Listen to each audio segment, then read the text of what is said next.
आतंकवाद क्यों बढ़ रहा है, आतंकवाद के बढ़ने के वो कौन कौन से कारण है, क्या आतंकवाद को कम किया जा सकता है, यदि कम किया जा सकता है तो वो कौन कौन से उपाय होंगे जिनकी बदौलत आतंकवाद को कम किया जा सकता, और मीडिया किस तरह से आतंकवाद को बढ़ावा देती है। नमस्कार, मैं हूं विष्णु मुकेश और आज इन सारे सवालों के जवाब जानेंगे आज के इस वीडियो में, जिसका टाइटल है टेररिज्म। आतंकवाद की परिभाषा थोड़ी सी डिफिकल्ट है, क्योंकि आतंकवाद किसी एक के विचार में जो आतंकवाद है, हो सकता है कि वो दूसरे के विचार में एक स्वतंत्र सेनानी भी हो, इसीलिए आतंकवाद को परिभाषित करना थोड़ा सा डिफिकल्ट है। इसे और थोड़ा सा डीपली गहराई से समझते हैं। एक व्यक्ति या समूह अपनी उचित मांगों को मनवाने के लिए अहिंसात्मक ढंग से और शांतिपूर्वक ढंग से यदि सकारात्मक प्रयास करे तो ये तो आंदोलन कहलाता है, और इसके विपरीत यदि कोई एक व्यक्ति एक समूह अपनी अनुचित मांगों को हिंसात्मक ढंग से और अशांति पूर्वक यदि नेगेटिव प्रयास करे तब वो आतंकवाद कहलाता है। कहने का मतलब है कि आंदोलन की परिभाषा से आतंकवाद की परिभाषा पूर्णतः विपरीत है।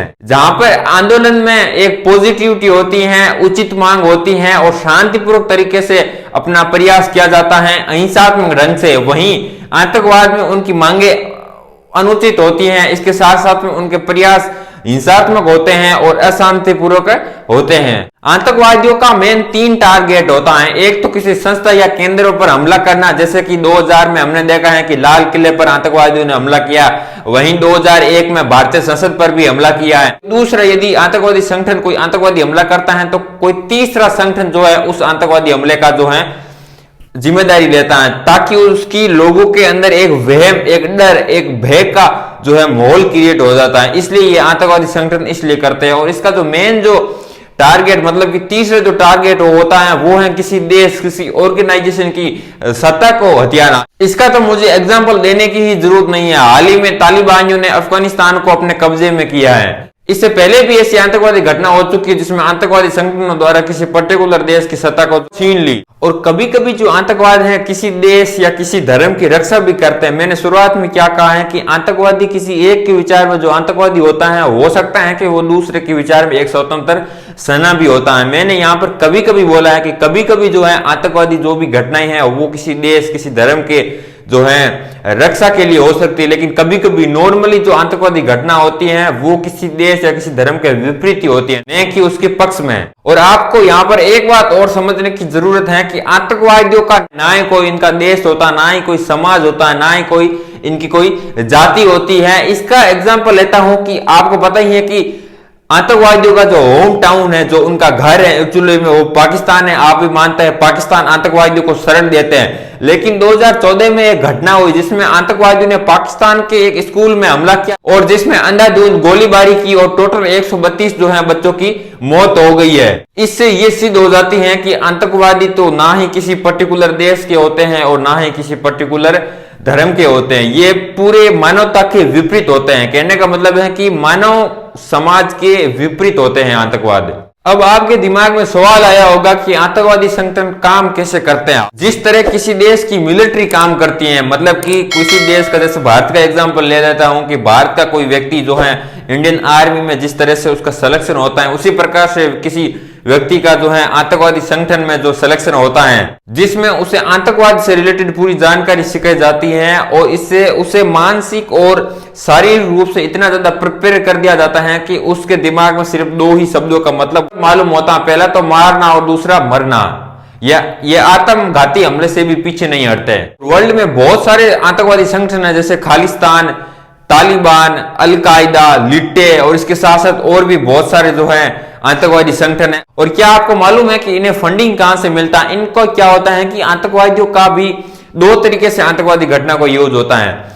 इन्हें एक देश दूसरे देश के विपरीत आतंकवादी का यूज करके उस देश को जो है आर्थिक और शारीरिक रूप से जो है कमजोर करता है। इसलिए आतंकवादी संगठन को एक देश जो है फंडिंग देता है, जिस दूसरे देश के यदि कोई आतंकवादियों का विपरीत यूज करना है तो ये पहले वाला देश जो है उसे फंडिंग देता है। और भी उसे बहुत सारे तरीके से फंडिंग मिलती है, जैसे इंटरनेशनल जो है चरस, गांजा आदि की सप्लाई, और इसके साथ साथ हथियारों की सप्लाई भी की जाती है। और मनी लॉन्ड्रिंग से भी आतंकवादी बखूबी जुड़े हुए हैं। कभी मनी लॉन्ड्रिंग पर भी विस्तार से वीडियो बनाऊंगा। अब आपको पता चल गया है कि आतंकवादी संगठन कैसे काम करता है और इन्हें फंडिंग कैसे मिलती है।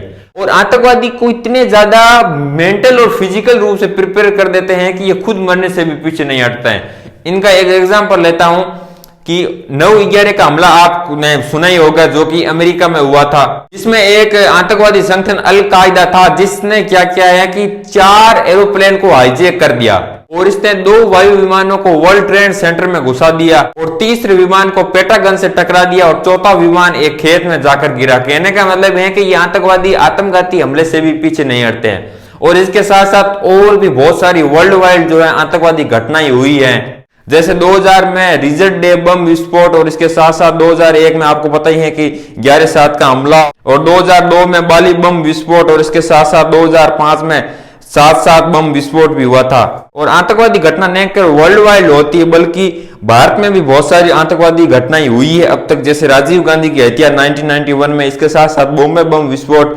1993 में, और इसके साथ साथ लाल किले पर और भारतीय संसद पर हमला, जैसे मैंने पहले आपको बताया, और इसके साथ साथ हाल ही में 2019 में जो है पुलवामा हमला भी एक आतंकवादी हमला था। कहने का मतलब है कि आतंकवाद बहुत तेजी से बढ़ रहा है। और अब नजर डाल लेते हैं ग्लोबल टेररिज्म इंडेक्स पर। 2020 के अनुसार जो है विश्व में सबसे ज्यादा पीड़ित जो है आतंकवादियों से देश वो है अफगानिस्तान, और इसके साथ साथ पाकिस्तान जो हमारा पड़ोसी देश है वो 7 नंबर पर है, और भारत भी इसमें पीछे नहीं है, केवल पाकिस्तान के 1 अंक बाद, मतलब कि 8 नंबर पर है।